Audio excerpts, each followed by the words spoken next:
kok ada bunyi ngorok dari tensioner nih. Coba gas bang.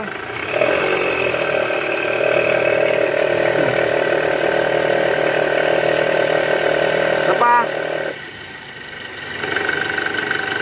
Gas.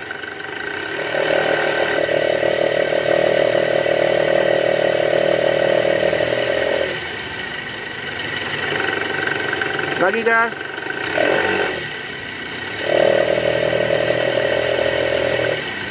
Kita mau ganti nih tensioner yang lama yang ini. Nah, kita mau ganti pakai tensioner baru. Karena tensioner lama ini udah bunyi ngorok. Kita lihat tensionernya.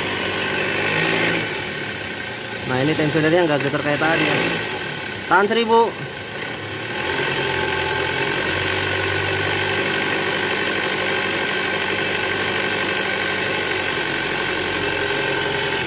Oke, sip.